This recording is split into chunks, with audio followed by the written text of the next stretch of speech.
Assalamualaikum ағайындар. Ассалаумағалейкум. Бүгін мені Мәлік бауырым бар, Қанат бауыры бар. Сіздер уже танып қалған шығарсыздар. Енді тағы атамыздың ұрпағы Захира тәтемен танысып, сұхбаттасуға келдік. Мына Қанат атаның ұрпағы өзіміздің аға ретінде болады. Енді осы Қанаттың ағайындас туысқан Захира әпкеміздің үйіне келдік. Сол жерге кірейік. Осы үйде күтіп отыр, қарсы алып отыр бізді, бәрімізді. Қалыңыз қалай? Өз қалдарың қалай?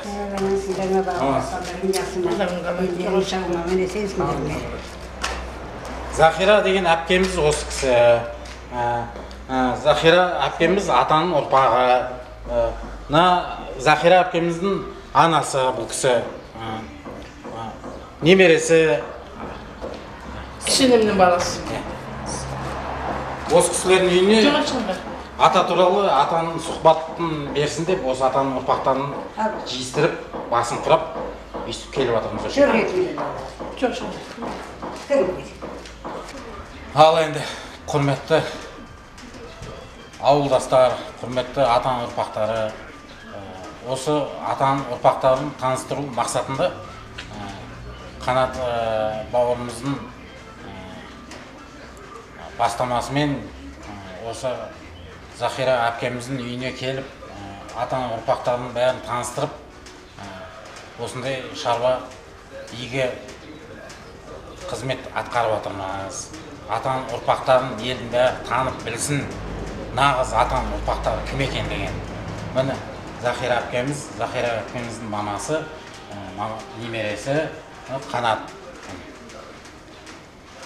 Ал енді арғарай. Атаның білдірмесін. Ал енді мына Көтентау әулие бабамыздың 5 баласы болған, 5 баласының жаңағы Мамаш деген баласының тараған мына Захира деген апайымыз 7-ші ұрпағы болып келеді. Мына кісі анасы, мына кісі немересі. Бұл кісі енді жаңағы Захира апайымыз мына Алланың күш құдіретін енді көз жетіп, әулие әмбиелер Алланың сүйікті құлдары екеніне көз жетіп, мына тылсымдарды көріп, сезіп, мына сондай жағдайда мына кеңес өкіметіне құлдыраға сон кезінде онда ешкім білмедік. Енді кейіннен соның барлығы көрініп, сезіліп, нетіп жатқан жайы бар. Соның ішінде осы Захира апайымыздың осы көп сезімі, жаңағы Аллаға деген жаңағы сенімі, сондай нелері болған бұл өмірде. Соны өзінен енді тағы да естіп жатармыз. Қазір осы Талдықорған қаласында тұрғыны болып жатыр. Сол кісіні енді бір тыңдаймыз қазір. Басынан өткен, жаңағы көріп білген несін тыңдап қойыңыздар. Қош келдіңіздер. Мен енді атаның баласы деп отыр екенсіздер. Бала кезімнен ес білгелі, естуім апаларымнан, үлкен апаларым. Үлкен атаның баласы алдынан өтпейік деп жатыр. Ол жерде бірін түсінбеген шығармын. Мен бас кезінде есімді білуім, атаның басына деп барғанда жаяу алып барады. Тасжолдың бойынан түсіріп, сол жерден тізе бүгіп амандасып, Құрандарын оқып, атаның басына жаяу баратын. Атаның басына шырақ жақтыратын. Қызы келді, атаның қызы жағады шырақ деп, мен бала болсам да маған шидан шырақ жасатып, мақтаменен, қойдың құйрық майымен оратып отырып, шырақ жақтыратын. Сол есімді жақсы білем. Сол кезден бастап атаның басына қаншама халық барып, қаншама халық Алладан сұрап, атаның басына барып жатып, Алладан денсаулықтарын, жақсылықтарын, елдің баршылықтарына бәрі қатты сеніп жататын. Ол кезде түсінбесем де кейіннен өзім түс көре бастадым. Өзіме ата кәдімгідей өздерін отырғанда естіп қасымда атамен сөйлесіп, түс көріп,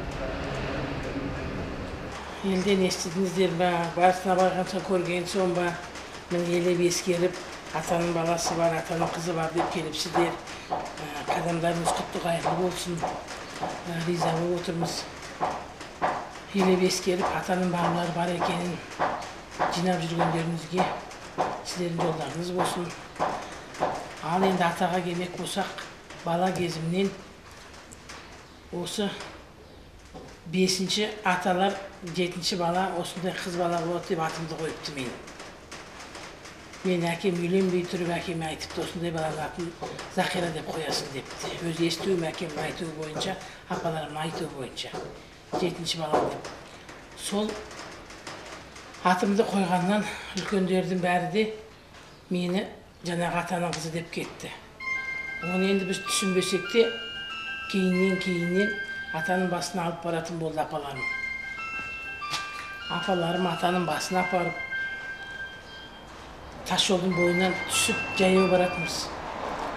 Тас жолдың бойынан түсіп жаяу барып, сол жерден тізе бүгіп сәлем салып, атаның басы кішірек қана болған, қамыстан салынған үлкен бір ағаш тұратын, бір кішкентай ғана еңбектеп келетін бір қуыс аузы болған есігі. Сол есіктен еңкейтіп мені кіргізетін, шидан шырақ жасап, мақтамен орап, қойдың құйрық майынан ғана жағып, шырақ жағып тұратын үлкен кісілер. Сол кезде жаңағы шырақтың бәрін ертеп, сондайлықты емге, сондайлықты сенімге ететін, Алладан сұрайтын, жаңағы шырақ жағып, атаның шырағы деп бәрі сөйтіп еткен бала кезімнен көріп келе жатырмын.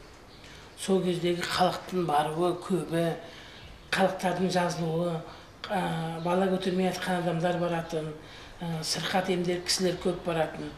Біз енді апамызбен еріп барып, соның бәрін көріп өстік. Бірнеше рет барып, солай өсе, соны көріп өсіп келе жатқанменен кейінгі күндері өзімде түс көре бастадым. Өзімнің көрген түстерім айдан анық осы алдымнан шығып отырды. Алдымнан шығып, қандай түс көрсем де, сол түсімді өнімде істеп жаттым. Осы үйді де аян беріп, аянменен осындай үйді аласың деді, сондай үйді келіп алдым. Аян беріп, осы жерге келіп, бір 300 адамдай таза шәр жетімдерді жинап ас бердім. Түс көрген соң. Атаға Құран оқытып осы шаңырақта. Содан аян беріп, үйді былай саласын деп үйді салдырды.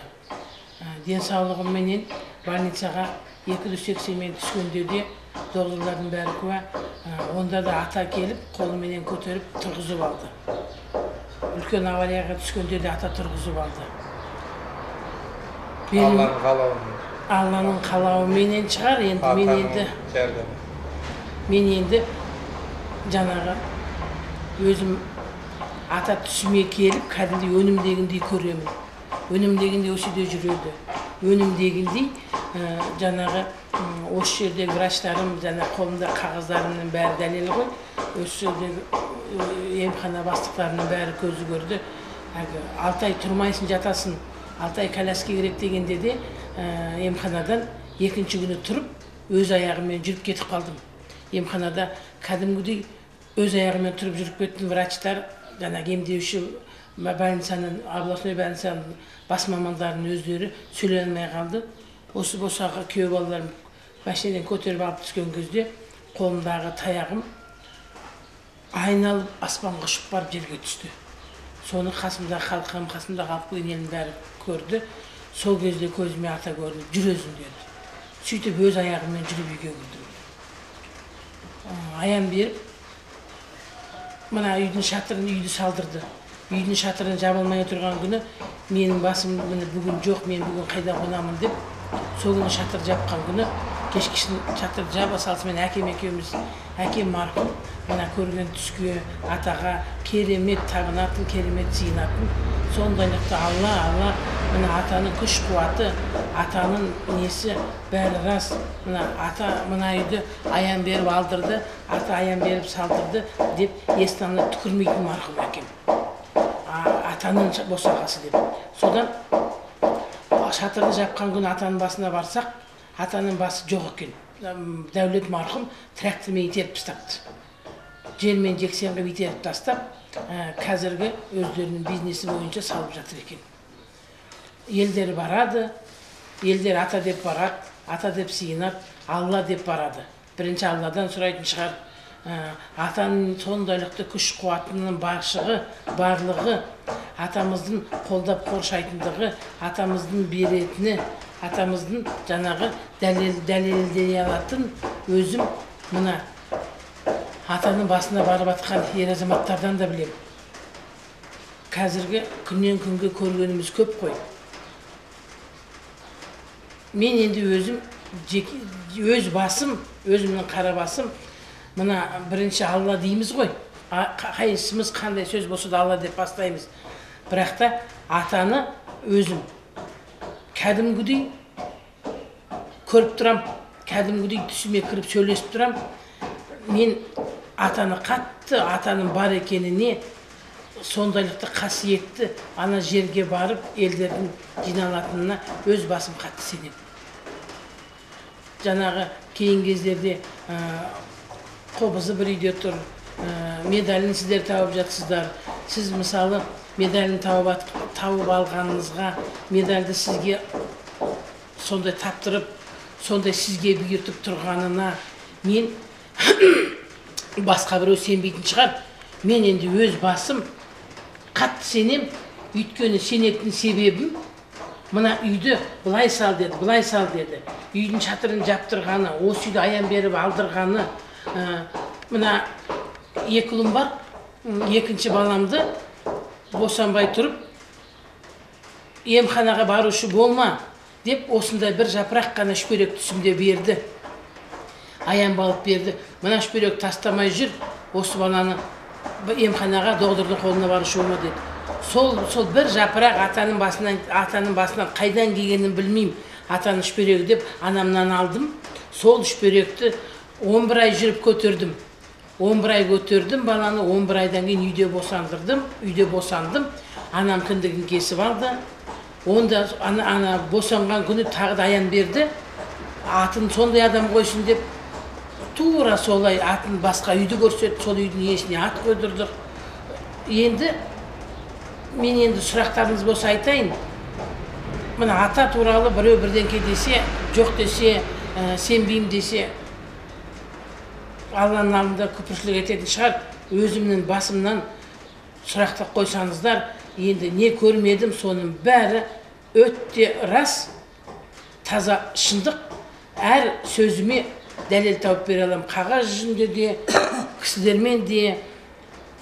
Қай жыл екенін ұмытып қалдым. 7 январ. Сағабүйенге жете берісте өзім зарулем кетіп баратқам. Үлкен бір қара құйын, қыстың күні әппақ қардың үстінен төбеден бір қара құйын кеп, мәшинемді айналдырып алды. Сол кезде ауылдың жігіттері әлі күлет, рульді атаға бермей өздерін айналдар деп қазір. Сол кезде жаңа қара құйын мәшинемді орап алғанда, ата мына рөлді өзін ие бол деппін. Солай бар білгенім, бар неткенім, Құдайға сиынғаным, какой-то бір секунд жағдайда сөйлеп айттым. Содан сол сөзді өзім балалар қасымдағы жігіттер, ер азаматтар бәрі аман есен қалдық. Сонда да бүткіл жол қызметкер гаилер көзінше, бүткіл ары бері өткен елдің көзінше сол жерде иығым бір жағым бәрі полностью сынды. Жансүгірліктің больницасына алып барды. Жансүгірліктің больницасына алып барған кезде гипста беліме шейін, мойнымнан гипсқа шейін салып тастады. Бірақ та қасыма үлкен кісі келіп жүрді, қайт үйге деді. Жүр үйге қайт деді. Содан бой бермей, врачтарға ешқайсысына бой бермей қолхат жазып беріп қайттым. Үйге келіп гипспен ұйықтай алмадым. Осы үйге келіп мына дәуі салынбаған кішкентай үй болған. Сонда жатқан жерімнен келіп, иығымды иығымды жөндемек болып салмақ болып қолдың іздерін қолымды иіштіп ұстағанын байқадым. Бір оянып кеттім, сандырақтап жатырмын ба деп. Екі оянып кеттім, үшінші рет, төртінші рет уже жан жағымда гипс тұра алмаймын ғой. Арқан менен етіп қойған, сол менен тұрып, төсек масты үстін қарадым, ышқым көрінбейді.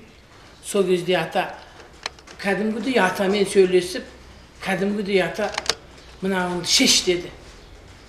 Сонда үйде қасыма келіп жатқан халқым куә, қайын жұрттарым бар болған, қайшыменен өзімге гипсті өзім кәдімгідей бүйтіп кесіп түсіріп тастадым. Содан бірінші міне Алладан бастап көрген адамдар куә, тұрып кеттім. Тұрып жүріп кеттім.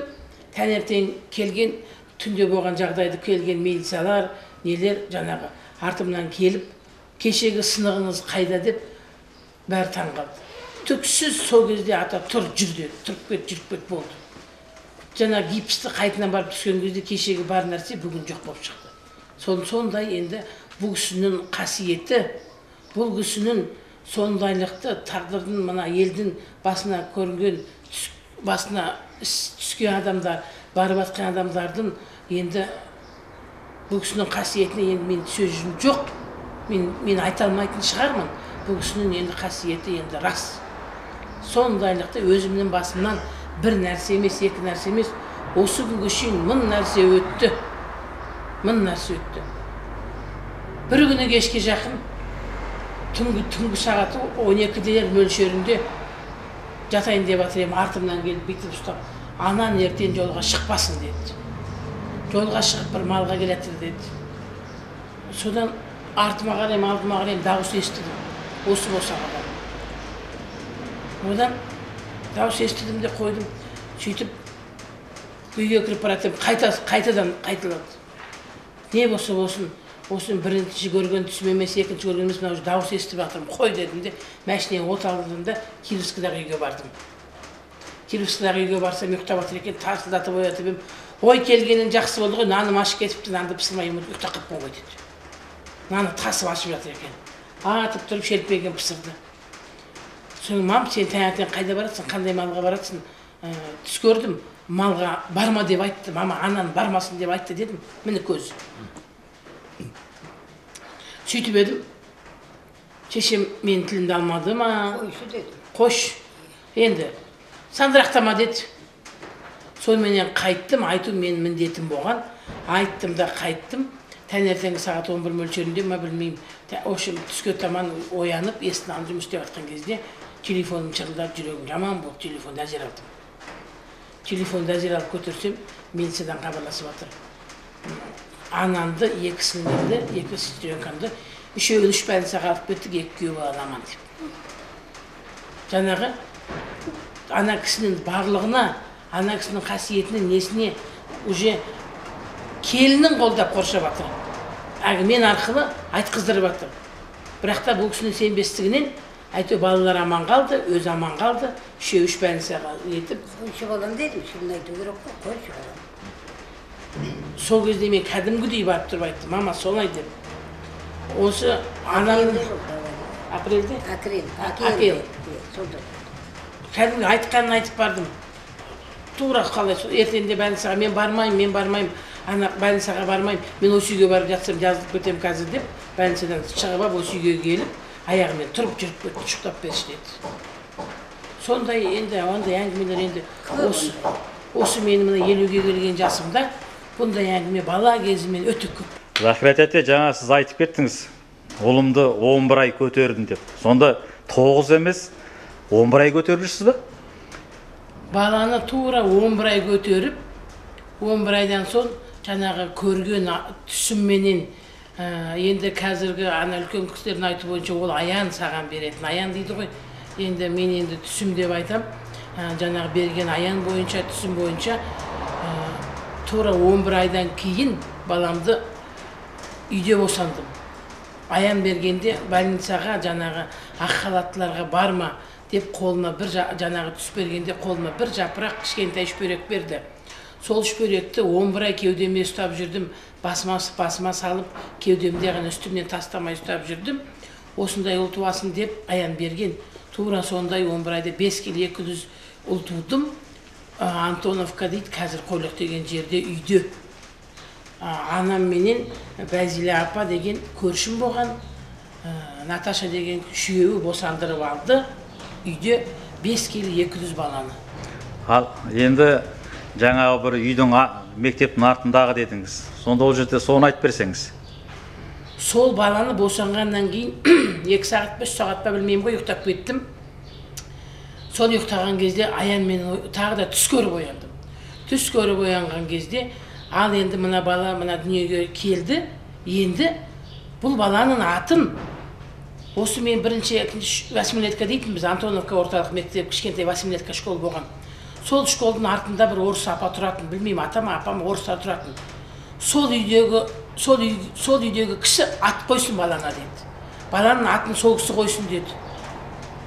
Содан жаңа қоянған соң әкеме тағы да айттым. Әке, баланың атын сондай кісі қойсыншы деп. Сөйтіп едім, балам айтты, өй, баланың атын енді орыс қоятын болды ма? Деді, енді орыс болса да, не болса да әке түс көрдім дедім. Әкем ата туралы айтсаң, түс деп айтсаң, керемет сен еттің. Сондайлықты тізе бүгіп сәлем беріп жүретін кісі болған.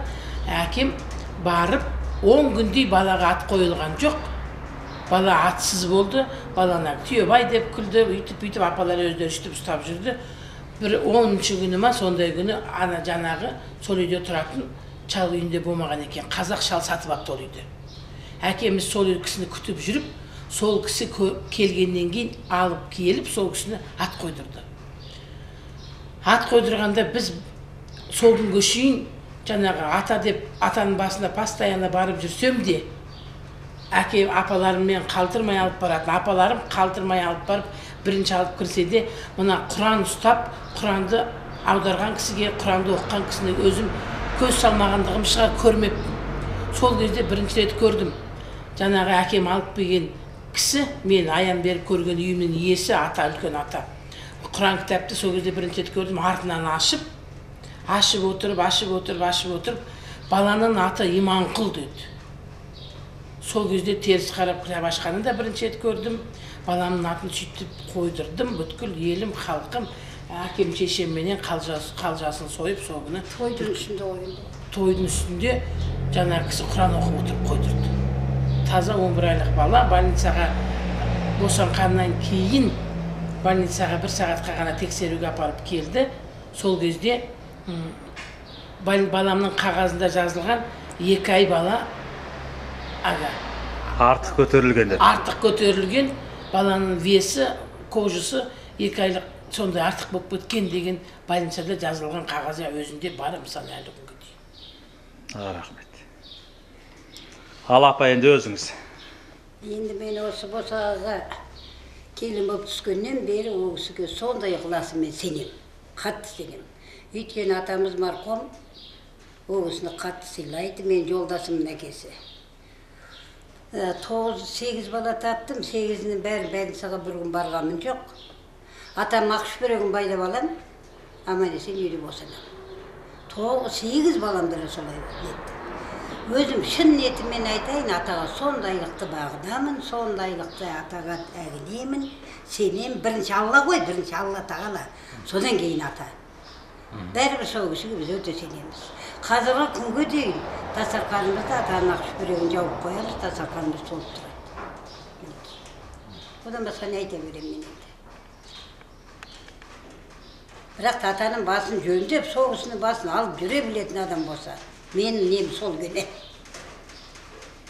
Сізге ұнамай отырған қазір атаның басындағы әділетсіздікті болып жатқанын айтып отырсыз ғой. Әділетсіздік совсем дұрыс емес. Енді әділетсіздік ол мына шара, ол әділеттіліктің несі емес, мына шара аталардың ұрпағын таныстыру.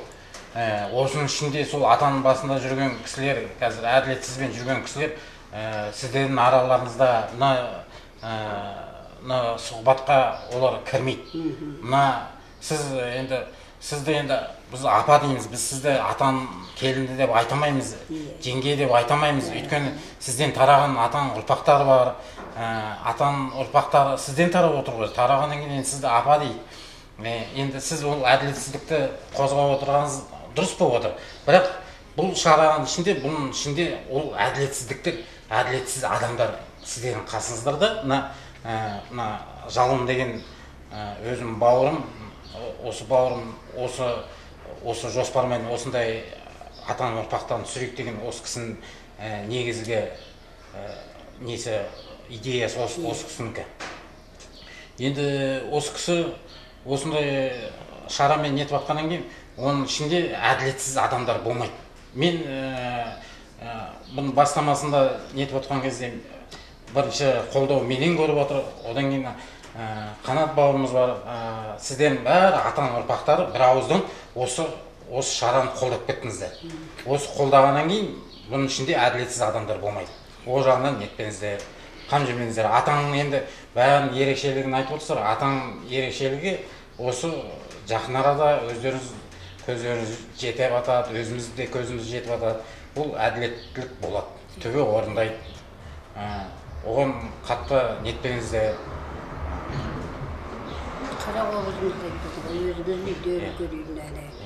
Бауыржан туралы таныстырып кетіңіздер. Ертең Бауыржанға барған кезде нетесіздер тағы айтасыздар. Мына Бауыржан деген жігіт осыған барамыз. Бұл да сізге аталас екенін айтып кеттіңіз. Енді мына қара қобыз қазір Бауыржан ағамыздың үйінде тұр. Осы қара қобызды мен кішкентай кезімде барып, апамыз ол кезде Тұяқ апа деген апамыз бар болған, тірі болған. Атамыздың бір жайы. Сол Тұяқ апамыздікіне барғанда қара қобызға ана апам. Сонда жаңағы қанша бала болсақ та, әлгі балалардың ішінен, қазір түсінем оны, мен ол кезде білмегендігім ғой, сол балалардың ішінен мені алып ап, ана қара қобызды бүйтіп былай бит деп үйрететін, басыма тигізетін, қара қобызды бүйтіп үстіме бүйтіп қара қобызбен мені бүйтіп құрмет жаса деді. Сөйтіп ана қара қобызбен мені қара қобызға құрмет жасаттырып, қара қобызға мені в общем нететін, соны мен түсінбейтінмін. Неге басқа балаларға нетпейді, неге маған нететінде әлі сұрақ қоямын өзіме. Неге солай болды ма екен деп. Қазір енді Бауыржандікінде тұр. Ақш берекке орап қойған тұр. Енді өзім тағы бір нететінім, осы Бауыржан Сарқандтан көшкеннен кейін туған үлкен екі ағасы бар, үлкен жеңгелері бар, үлкен ағалары бар, енді үлкен адамдар көп. Сол Бауыржан бір күні мен осы үйде отырған күні кепті. Ой, қарындасым деп. Келген соң енді ағамыз келген соң қуана тамағымызды салып, дастархан жасап, сөйтіп күтіп отқанда мен саған бір бұйымтаймен келдім деді. Ал бұйымтайымды айта отыр дегенде, мен Сарқандтағы үйден көшейін деп едім. Осы Талдықорғаннан үй алайын деп едім. Сол алам деген үйде көріп берші деді. Соны таң қалдым. Менен ақыл сұрайтын енді, мен енді үлкен бір аға емеспін, үлкен бір әкім емеспін. Мен енді қарындасы болсам қарындасымын, енді бірақ енді ақылшы емеспін ғой. Неге үйтте екен деп, неге деп шүйдеп едім. Осылай Восточныйдан бір үй бар, сен соны көріп бер. Сен ал десен алам. Қара шаңырақты, қара қобыздың орнын ауыстырам, сен көрші сол үйде деді. Сол мен машинеге салып алып барды. Осы қазір қара қобыз тұрған өзінің үйін, бітпеген үй екен. Әңгіні көрдім де, ұнады. Бауыржан, ал мына үй жақсы дедім. Содан алды. Тоже осындай сұрақты қоямаймын, ұмытып кетемін, или нетемеймін, неге сен маған келдің деген сұрақтарды өзімнің көкейімде осындай адамдар өте көп келеді, көп кездеседі. Онда келесі жолы Бауыржан ағамен танысып, сол кісіге барғанда онда сұраңыз. Сұраймын. Не себеп екен, қалай екен, осындай кісілер өте көп келеді. Өзімді бірақта 28 жасым екенін білем, өйткені 28 деген есімде қалды. Қатты қысылдым ба екен, енді көтеріліп ауру болғам жоқ, былай болғам жоқ. Мына оқу бітірмесем де үлкен қызметтестерменен бірге үлкен қызмет атқардым. Қай жерге барсам да алдым ашық, сондайлықты үлкен қызметте ие болдым. Сондайлықты жүрген жерім ырысты, құтты, берекелі, Алланың берері таусылмай беріп жатты. Өйткені күндізін ата деп отырғандығым шығар. Бірден өзім солай ғана сенемін, сөйтіп сенемін, өзім солай сеніп келдіремін. Содан бері айтайын дегенім, мына өзім ойға салып болады, осыны істеймін деген атаменен бастаған сөзім, атаменен айтқан сөзім, мына үйде әр босағамды, әр кірпішімді қалай аян беріп отырды, тура солай салып отырды. Мен атаның басына қазір қалай барамын, бармайды емеспін, одан кейін де 100 рет барған шығармын. Ай сайын барамын, көремін. Атаның басындағы адамдарға риза болмасам да, қалай барып жүрсем де, атаның осы өзімнің қасымда жүргеніне, елге менің қасымда деп айтпасам да, өз қасымда екенін мен тура айтып береді, солай айтамын. Енді оны Аллаға шүкір сезінесіз ғой. Сезінем, қатты сезінем. Өйткені сезінетінім, ата туралы мына кісі, мына Мәлік медальды қалай тауып алғанынды, қалай аян бергенін, өзін қандай жағдайда болып, қалай болғанын өзіне мәлім, өзін ешкімге жеткізе алмайсың. Сен солай өзіңнің көргенін жеткізе алмайсың ғой. Қанат, міне аян берді деп отырсың, атаның басында 1 жыл болдың, көрдің, сол сенің көргеніңді, елмен бірге жүргеніңді елге айтып жеткізе алмайсың. Бірақ та атаға сондайлықты сенетіндеріңіз рас қой. Сенеміз. Ал сіздер солай сенсеңіздер, міне мен де солай бар ғой, енді сіздер енді менің көргенімді көрген жоқ тұрсыңдар деп айта аламын. Өйткені мен күндіз-түні көріп отырамын. Сондайлықты сенемін. Соның бәрі рас. Мына босағаны қалай ал деп түс көрді күзді, осыны аласың деп, осы босағаны алдыртты. Осындай саласың деді, салдыртты. Ана жерден былай қайтарып, мына жерден былай қайтарып, осы күнге жетіп отқаным, міне, 20 атамның арқасы. Аллам қолдап қоршы, Аллам берер таусылмасын, бергенін қайтып алмасын. 28 жаста едім ғой, сол 28 жасымнан бастап, мен мына көрген түсіме тіпті артық сенем. Өйткені қатты отырып жылағаным бар. 28-демін ғой, мен әлі жаспын ғой. Мен ата, маған тиіспеш қазір. Ата маған тиіспеші. Ата мен 50-ге келейінші деп бір жылағаным бар. 50-ге келейінші апа, ата, мен 50-ге келмей, мен апа болмай, мен басыма шыт тағып, бұтыма дамбал кие алмаймын деп бір жылағаным. Әбден есімде, сол күнгі жылап, сол күнгі көрген түсімді бүгінгідей ұмыта алмаймын. Енді 50-ге келдім, бұйыртса биыл келемін, осы жылы міне атаның басына барамын деп құштар болып отқам жоқпын, құштар болмаймын да, бала шағам бар, үйім күйім бар. Өйткені атам сол 50-ге келем деген сөзімді мен өзім былай түсінем. Ата 50-ге шейін тиіспеш дедім ғой. 50-ге келгенде маған міне өзі аян беріп осындай үй шаңырағымды салдырып, осы күнге жеткіздіріп отыр. Өзім сөйтіп ойлаймын, солай сенем. Кім келсе де осы үйге жолдарым болса екен, Алла бере таусылмай қолдап қоршап, тек қана ер азаматтар аман есен болып, атаның барлығын, атамыздың қасиетін ары қарай жеткізе біліп, ер азаматсындар атаның қолдап қоршайтынына мына халқымызға сендіргіміз келеді. Мына бүлдіршін балапандар сол атамыздың бізге осындай жасағанын бәрі көзбенен көргендей. Халық сенсін. Халық сенеді, өйткені ол кісіге халық үзілмейді. Қай күні барсаң, қай күнде барсаң халқымыз үзілмей жатады. Соған қарағанда оны біз ғана емес, бәрі сенеді, бәріне кіреді, бәрі көреді. Бірақ та біз құсап шындықты айта алмайтын сияқты. Ал енді Қанат, мына жаңа апамыз айтып отыр, ана атам несінде әділетсіздік болып жатыр, осындай шаруалар әділетсіздік орын тауып жатыр.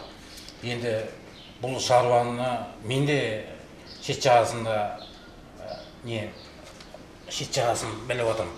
Бірақ сол шаруаны қысқаша бір мағлұматына осы Захира әпкеміздің үйіне келіп отырғанда өзіммен ақылдасып, ана Бауыржан ағамыз бар, Захира әпкеміз бар, ана Балтабек ағамыз бар, өзімнің туған ағам бар, Санат ағамыз бар, Санат ағаның қасында жүрген ана Марат ағаларымыз бар, тағы ана Жансүгіровте әлгі бір жиналыста басымызды қосып, ылғи атаның ұрпақтары жиналып бір неткен кезде сонда бір қысқаша бір мағлұмат әділетсіздік жайлы қалай орындалып жатқан нағыз ана атаның басында отырған ұрпақтар рас ұрпағы ма, олар ұрпақ емес па, соны бір кішкене қысқаша бір дәлелмен бір сұхбат айтып берші. Осы көрермендер осы жағдайға көп сұрақтар қояды. Ол болашақта, бұл болашаққа керек нәрсе. Мен енді аталардың арасына араластырмай қойық деп жаңа айтып отырмын ғой, бірақ араластырмауға тура келмей тұрды. Апамыз осы сөзді қозғағаннан кейін біз де соны айтайық деген. Бұл енді әулие Көтентөбе бабамыздың басында жаңағындай әділетсіздік болып жатыр. Ол рас. Қанша жылдан бері болып келеді бұл әділетсіздік? Жылына дейін білгенше айтып берші. Кезінде 90 жылдардан бері келіп тұр. Оның алдындағын білмеймін енді. 90 жылдан бері бірінші жаңағы дәулет келді. Атамыз шырақшы болған 40 жылдан астам уақыт. Ол кісі де аянмен келген. Дәлкеш дейді атасы. Дәулет шын аты дәулет келді. Дәлкеш деп елдер атаған. Ол кісінің ұрпағы бар. Орақ деген апа тірі. Лепсіде тұрады. Лепсі ауылында. Ол кісі де қайтыс болғаннан кейін артынан осындай шум, мынасындай дау көп болып жатыр. Енді ол кісінің басында мына әулие болғасын басына баратындар, зират етіп баратын халық көп. Ол баяғы уақыттан бері сондай үзілмейді. Соның басына ақтықтарын, жаңағы жеті-шелпектерін, құрбандықтарын шығарып, бір садақаларын тастайды. Сол садақаны көздеп, табыс көзіне айналдырғысы келген адамдар көбейіп кетті, алаяқтық жолмен.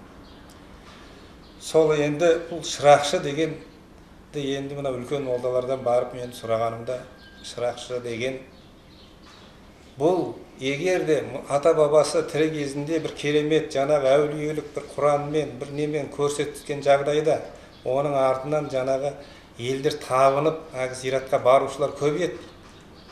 Ал оның басын жаңағы неге салмау үшін, дүниелікке, алаяқтыққа салмау үшін оның ұрпағы барып ана жерде насихат айтып отыру керек дейді. Өйткені олар жолдан шатысып барған адамды, жаңағы алаяқтық жолды іздеп жүрген адамды жаңағы жөнін айтып түсіндіріп отыру керек дейді. Жаңағы жолдан шатысып дегендер кейбіреуі жаңағы табыну жолдарын білмейді. Егер де біз өліп қалған әке шешемізге барып табынатын болсақ, әке шеше маған ананы бер, мынаны бер деген кезде Аллах тағала екі періштені жіберер екен дейді. Сен артыңдағы ұрпағыңа Алланы айтпағансың ба? Сен Алланы танытпағансың ба? Сен өзіңді ғана таныттың ба? Тірі кезіңде деген кезде жаңағы екі періште қып-қызыл шоқ болып тұрған шынжырмен ата бабаңды, әке шешеңді сабалайды дейді, тозаққа түсіріп. Ондай түсірмеу үшін жаңағы адамдарға жөн жосығын айтып отырмын. Ал енді пайғамбарымыз саллаллаху алейхи ва саллям Муса алейхиссаламның зиратының басына келіп қарап тұрып қалған екен дейді. Сол кезде жанындағы сахаба: "Е Алланың елшісі, не қарап тұрсыз?" деген кезде Муса алейхиссаламға қарап тұрмын, қиямға қарап намаз оқиын деп тұр. Сон сізге көрінді ме десе, көрінді. Түр әлпетін барлығын айтып берген. Ендігі әрі деген зират басына, енді зират деп жазылмаған кітапта, мазар басына келсеңдер, ассаламу алейкум, бұл мазарда жатқан бәленше төленше деп амандасыңдар дейді пайғамбарымыз саллаллаху алейхи ва саллям. Олар естиді дейді. Кейбір адамның құлағына олардың жауап естіледі дейді. Соңында Ғали Имран сүресінің 169 аятын жаңағы соған қойды сәйкестеп. Өйткені Аллах тағала: "Мен сүйікті құлдарым тірі, оларды өлді демеңдер. олар сөз жүзінде ғана емес, шынайы түрде тірі болады деген. Олар менің өзімнің ырзықтандыруымда дейді. Ал енді Бахара сүресінің 154-ші аятында тура осылай айтылады, менің сүйікті құлдарым тірі дейді. Шынайы түрде, сөз жүзінде ғана емес, шынайы түрде. Бірақ оларды сендер сезіп біле алмайсыңдар дейді. Сезіп біле алмайтынымыз рас қой. Оларды барып, жанына барып, ата бергіштеп шақырып, сөйлесе алмаймыз.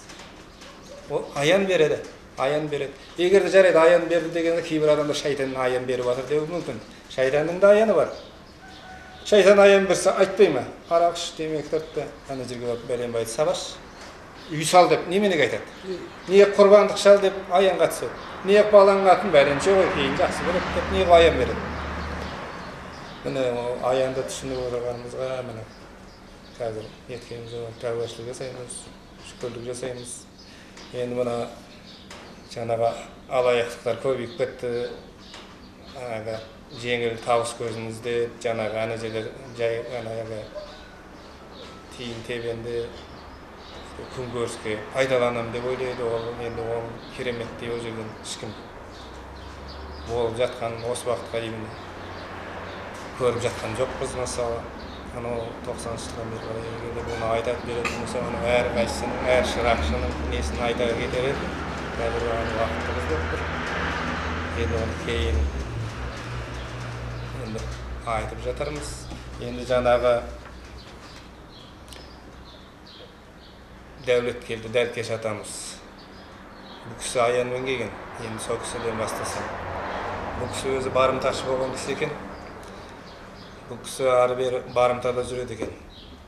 Кешке қарай шығып кетеді, таңға да қайтады, кешке қарай шығып кетеді. Барған жерін бос қайтпайтын сияқты бір ат жетектеп қайтады екен. Жылқы мініп қайтады екен. Тура сол тұсқа келген кезде, атаның басына келген кезде, сол тұсқа келген кезде бір боран соғып, ол кісіні бір жүргізбейді екен. Соңынан боран басылсын, кішкене нетсін де, кішкене талдардың бір ығында отырады екен. Сол ықтап отырып, қалғып ұйықтап кетеді екен. Енді түнімен атпен жүрген адам шаршағаны бар, несі бар. Ұйықтап кеткенінде бір ата түсіне кіріп, ей балам, мына кәсібіңде жасап жүрген. Бұл кәсібіңді тастады, мына жерде мен Қоңырбайұлы Көтен тауып деген атаң болам, мен басыма келіп отыр. Нәпақаңды мен арқылы табарсың деп аян берген екен. Көзін ашып қалса түс екен дейді. Мән бермепті, 25 жастағы жігіт екен, қарулы кісі болған екен. Ары қарай үйіне қарай кете берген екен. Екінші бір барымтадан келе жатқанда бір атты жетектеп, бір атты мініп келе жатқан екен. Тағы сол тұсқа келген кезде тағы да боран соғып, атын жүргізбей. Сол арада тағы да бір боранның бір несі қайтқанша отыра тұрайын деп отырған кезде тағы да қалып кеткен екен. Қалып кеткен кезде, ей бала, мен саған не айттым? Мына жерде мен жатырмын ғой, Көтен тауып деген атаң. Мен басыма келіп отыр, андағы жетектеген атың киелет.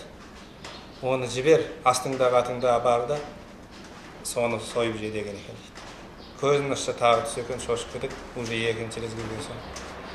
Сонан кейін үйіне келіп, әке шешесіне айтқан болу керек. Сөйтсе, онда солай шығар жібер ана атты деп ана сойдырмай жіберіп, астындағы атын жаңағы сойып күндерін көрінеді. Содан әке шешесі айтыпты, егер де саған сондай түстер көріп жатсаң, етіп жатсаң, ол кісі жүреді әулие бары рас. Өйткені ол кісінің алдында да болған білген кісілер. Сен сол кісінің басына бар. Жоқ, бұл кісі жас жігіт бой бермейді. Сонан кейіннен тағы да бір барымтаға шығам деп тұрған кезінде аты сүрініп, құлап, бұл кісі мертігіп жүре алмай қалады. Жүруге жарамсыз болып қалады. Сол кезде әке шешесі қоймай, ана атаның басына әкеп тастаған екен дейді. Алып кеп, ана жерде жаңағы аян берген жеріне әкеп, сол араға жатқан екен. Сол арадан кішкене денсаулық түзелген екен. Сол аян беріп, атаның басын сол кісі қамыстан тұрғызады былай. Бұрмасында қамыстар болған. Тұрғызады. Аян бергенде де ол кісіге, ей балам, мына судан ары қарай өтсең, ар жағы қалың қамыс, ішіне кірсең бір кекпен жатыр, сол кекпенмен қамыстарды орып, дайында. бері қарай өткізуіне өзін жәрдемін берем деген екен. Көзін ашса түсі екен. Сонан кейін ары ойланады, бері ойланады. Судан ары қарай өтсе қалың қамыс екен рас. Қамыстың ішін аралайды. Қараса алдынан текпен шығады. Ойланған ішінде айтып еді. Деп әлгі кекпенмен қамысты бүйтіп түбінен орып жинайды. Ал енді бұны мен ар жаққа қалай өткіземін осы судан? Деп атаның басына келіп отырған кезде анау таудың бөктерінен бір көш өтіп бара жатады. Көшке жүгіріп барады, алдынан шығып амандасып, осындай мен осы жерге бір аянмен келіп едім, мына жерде бір жай адам жатқан жоқ, бір әулие кісі бар екен, соған бір жәрдем көрсетіп берсеңіздер, судың ар жағынан бір қамыстарымды өткізе алмай тұр едім дейді. Енді ол көшіп бара жатқан адамдар, қарағым, сирігіп бара жатқан жоқпыз, біздің жол алыс, көшіп бара жатқан адамбыз, мынау мал, мынау күн ыстық деген сияқты бой бермей кете бастайды. Ана кісі басы салбырап атаның басына келген екен. Сол жағдайда бір қатты дауыл, боран соғып, ана көшіп бара жатқан көштің басын бері қайырып, жүргізбей, жаңағы малдары, жылқылары, түйелері жерге шөгіп жатып апты. Сонда сол көшті бастап бара жатқан үлкен бір кісі болу керек арасында. Ол кісі айтқан екен жанындағы жастарына, расында мына жерде жай адам жатқан жоқ екен, жәрдем берсек жәрдем берейік, бір көмегімізді көрсетейік деген екен. Содан түйелеріндегі жүктерін түсіріп, жаңағы атаның басына келіп, жаңағы ар жақтағы нелерді түйеге артқан екен, қамыстарды. Содан бер жаққа өткізіп, қамысын, ағаштарын жеткізіп беріпті. Соның Дәлкеш ата жаңаға көтен төгіп атаның басын бұлай ағаштан еліп, қамыспен етіп. Соны Дәлкеш ата Дәулеткелді шынат. Сол кісі сылап, соның басында тұрады. Сол кейіннен бұл кісінде аянмен екі бала береді. Біреуінің атын балға қой дейді, біреуінің атын орақ қой дейді. Екеуін де қолына береді. Мынау сенің орағың, мынау сенің балғаң. Сол кезде екеуін қолына ұстап тұрған кезде жаңағы бір құдықта түсінде балғасына еңкейген кезде құдыққа балғасы түсіп кеткен екен дейді. Кейіннен баласы болады, орақ деген қызы болады. Онан кейін балға деген тағы баласы болады. Ол баласы іште жатқан кезде жаңағы анасының бір жайсыз бір жұмыс жасағанынан ба, бір зақым келіп, бір ауыр затты көтергеннен ба, зақым келіп іште жатып шетіне кеткен екен.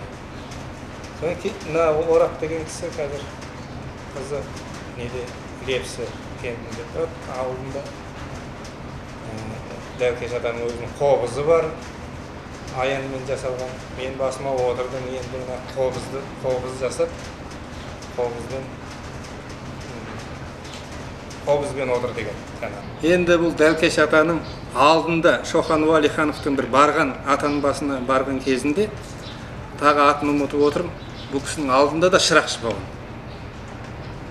Мына Шоқан Уәлиханов атамыз бұл кісі әулие әмбиелердің басын аралаған, көп аралаған бұл кісілер. Барған жерлерінің нелерін енді қазір айтайын неміз. Ол кісінің алдында да болған. Ол деректе енді кейіннен айтылып жатады. Ал енді Дәлкеш атамыздан кейінгі уже шырақшылар дұрыс болған жоқ. Онан кейін жаңағы дүниелікке салды, онан кейін бұндай неге селу деген болмайды деді, онан кейін бұндай деген жаңағы енді әңгімелер көп болды. Содан жаңағы шу жаңағы адамның қалай айтса болады енді. Сол дүниелік. Барып айта алмайсың. Айта алмаймыз енді оны. Онан кейінгі болған адамдарда жаңағы қателік кетіп жатқан адамдарды да көріп жатырмыз, нетіп жатырмыз. Дұрыс талас болғызбаса, тура атаның басын дұрыс талас болмаса. Ол атаның, Алланың бергені, атаның Кезінде басы бәрі бар ғой. мынау бертінде болған жағдайда мына айтқан адамдар болған. Мына сүйектен не сұрап жатсыңдар? Шіріп кеткен сүйектен не сұрап жатсыңдар? Деп атаның зиратын көрсетіп бір адам сөйтіп сөйлеген екен. Сол кезде ол адам сүйегінен шіріпті. Жаңағы адам мына жерден кесті, мына жерден кесті. Онан кейін тағы жамбасынан кесті. Ақыр аяғында қайтыс болды. Екінші бір адам айтты. Бұл қу сүйектен не сұрайсың? Не еп кересің? Деген. Ол адамның сүйегінің жілік майлары таусылып, далада зарлап жатып қайтыс болды. Үйінде зарлағаны соншалықты бала шағасы кешкісін далаға шығарып тастап, есігінің алдында зарлап жатып қайтыс болды. Енді ондай тылсымдарды көріп жатырмыз. Енді Атаның өзегі бала күнде біздің атамыздан естігенбіз. Үлкен той болып дейді, сол тойда ат жарыстырып жатқанда. Мына кісі кедей кісі болып атамыз, өте кедей адамдар балалары, семья болып. Содан ана жолдастар өздері сияқты жолдастар айтып, сен неңді қосасың деп атаға келіп. Сонда айтыпты ата, мен қадір қосам депті. Сон Аллаға сыйынған енді өзінің қасиеті шығар, құдіреті шығар. Бір тап, несі мойнындағы неменесі дейді, не байлаушы еді? Белдігі. Онда 3 метр, 4 метр белдік байлайды ғой. Аллар болсын. Соны бір тобылғын түбінеге байлай салыпты. Тобылғыға байлаған ата. Сол тобылға бір уақыт ат жарысы кетті дейді, бір уақытта келе жатыр дейді, бірдебе айналып кетіп алдында. Естуің бар ма осыны, жоқ па? Бұл енді, бұл апа бұлай. Мен енді нақты айта алмай отырмын. Сол тобылғы бірінші келген дейді. Кезінде мына тойлар, үлкен тойлар жасалған кезде мына жүзбен шақырады. Мына олы жүзден енді ауқымды адамдары бар, жаңа не адамдарды шақырады.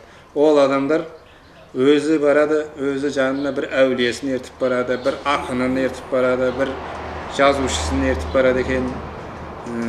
Сөйтіп жаңағында жанына қонаққа барған солай барады екен. Сөйтіп барған кезде жаңағы шалдар бір төбеде отырады, жастар бір жерде отырады. Сол кезде жаңағы бір бәйге болып жатқан кезде ана жерде айтпай ма енді төбеде отыр. Сенің әулиелігің бар дейді ғой, неңді көрсетсеңші деген әңгімелер жүреді. Қазіргі заманда да сол ғой айтып. Көрсетейін дейді, менің қобызым бар. Қобызымды апарып, анау аттардың қатарына қойыңдар дейді. Сол кезде бұлар барып, аттардың жанына қоймақты көр. Ана қобызды шынжырмен тобылғының түбіне байлайды. Енді о zaman енді бәстесті ме екен? Солай ғой. Или бірін сынады ме екен? Сынап сөйлейді ғой енді. Ұлы жүз, кіші жүз, орта жүз деп. Сол кезде жаңа тобылғы деген ағаш, бұл тамыры мықты киелі ағаш екен өзі. Соның түбіне шынжырмен байлаған кезде аттар шаба жөнеледі. Бұл кісі дұғасын оқып, Құранын оқып, төбеде отырады. Қобыз жоқ. Аттар біраз жерге дейін шауып барған кезде артынан бір шаң көрінеді дейді. Бұл не шаң деп елдің бәрі дүр етіп, жаңағы шаңға қарағанында дейді. Қобыз ұшып келе жатыр екен. Мойында байланған шынжырмен тобылғының тамырымен жұлып сурет келе жатыр екен дейді. Сол сурет келе жатқанның шаңын бұрқыратып келе жатыр екен дейді. Елдің бәрі сол кезде бұл кісінің жаңағы әулиелігіне сол әулиелік еді. Осы қара қобыз ба сонда? Бұл қобыз туралы содан кейін әңгімелесіп айттым. Бұл жаңағы қобызбен шатыс көп болады енді. Қобызды жаңағы Қойлыбай, Көтентөбе атаның аты Қойлыбай деп шатысы батыр. Қойлыбай деген кісі жаңағы Садыр, Найманның Садыр руының ішінде Саржомарт деген рудан тараған бақсы. Көтентөбе ата бақсы емес, тәуіп бақсы. бақсы мен тәуіптің ортасы талай не болады, айырмашылық болады. Көтен тәуіп әулие деп айтылады. Ал енді о кісі де қобызын бәйгеге қосқан. Сондай енді бұндай нелерді айта берсек көп. Мына Шапыраш руының жаңағы Түктібай деген кісі бар, Алматының өңірінде. О кісі де жаңа қобызын бәйгеге қосып, қобызымен жаңағы неше түрлі тылсымдарды көрсете білген кісі. Қобыздардан жаңағы шатысы көп болады. Енді көрермендер ойлап қалмасын, оған бір әңгімені айналдыра береді деп. Ал жаңағы 11 ай көтеріп, атам аян беріп, бір жапырақ ақ шүберек беріп, осындай міне ұлтуасын деп жаңағы аян бергеннен кейін міне шүберекті кеудеме ұстап жүріп, 11 ай баламды көтеріп, аян бергеннен кейін ат қойылған Иманқұл деген балам осы балам міне. Түйебай деп мен қойған. Аналарым Түйебай деген келінім. Міне қазір үйленді, жары бар. Осы үйдің келіні болатынын, бұл балам да осы үйге келін болатынын, қара мәшінемен келетін, бұл балам да алдына көріпті, осы үйге келетін. Ал міне, екеу бақ. Келініңіздің аты кім? Алтынай. Міне мен. Бақытты болдыр балдар. Бақытты болсын. Ал енді құрметті қауым, бүгінгі таныстырғандарымыз осымен аяқталды. Келесі кездескенше аман есен болыңыздар. Келесі жолы Алла қаласа қара қобызды ұстап отырған иесі мен тағы басқа ұрпақтармен таныстырамыз. Келесі кездескенше аман есен болыңыздар. Амандық болсын жандар, жолдарым болсын.